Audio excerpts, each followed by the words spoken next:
Hey guys, so today we're going to be talking about game tiles. So this is what I call a game tile. Typically they're made on MDF. I use gesso board or gesso or however you pronounce it, but it's basically an art board that you paint on. But MDF is preferable because it's not going to sag. This is like just a really thick cardboard, and it's set on a EVA foam tile that I used to kind of keep all my terrain on, and it sank a little bit, and so it's kind of got a little saggy when the glue was drying last night. But either way, I digress. Either way, these are basically a super cheap and easy way to make an interchangeable board that can give you some variety, but also gives you a nice scene to play on. Typically, like I said, you want to do the MDF because you can get them cut, or you can cut them yourself to roughly a 2x2 diameter. And that's what you want. These are like 16 by 12 or something like that, which, I mean, it's fine if I'm just throwing it down like on top of my mat and I just need some quick terrain. But basically, this allows you to throw down, just hold on to like 6 of these tiles. You can put like a little bit of foam in between them, like if they're delicate, like with the trees and the house and stuff, and stack them up in your closet or lay them out flat like I have up under there.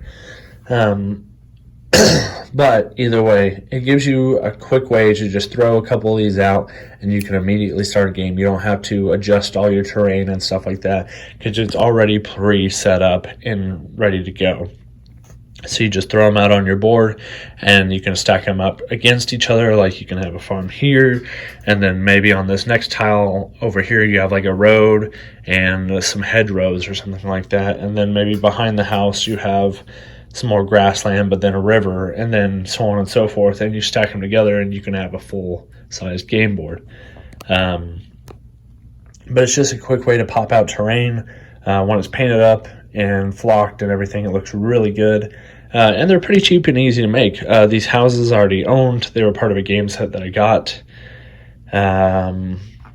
These bits right here are from my garden. They're just wood chips. They're stones, which I got from the drive out front. Some of this tuft flock or whatever to use to make bushes and whatnot. I think it was $10 for a big set of that, and I've barely used a quarter of it and made 2 scenes already, so I could easily make plenty more. These pre-made trees I bought from the store, $10. So what are we looking at? Whatever the price with the game set, plus I already had the miniature. I got the miniatures with it. Tree, $10. Bottle flock was $10, and the gesso was $10. So $40. But I can make like 5 of these boards with all this stuff. I still have a ton of flock. Sand came from an old bag of sand that I had from a long time ago. So basically free, already had the paint, free sand, free stuff from the garden, and then just a few things. And really you don't even have to have that. And like you can buy little bags of like moss, kind of like this stuff. It's close to it, but you can buy that stuff at the hobby store for like $5 or something, and then just put up a couple of tufts of them and it makes, hedges or whatever. So quick and easy way to throw out a game board real fast. Just make 4 or 5 of them over a couple of weekends and you're good to go. Just a little bit of paint and a little bit of love. So set it up here on the chair. I'm going to set it up on the chair and throw a couple models out on it and show you what it looks like.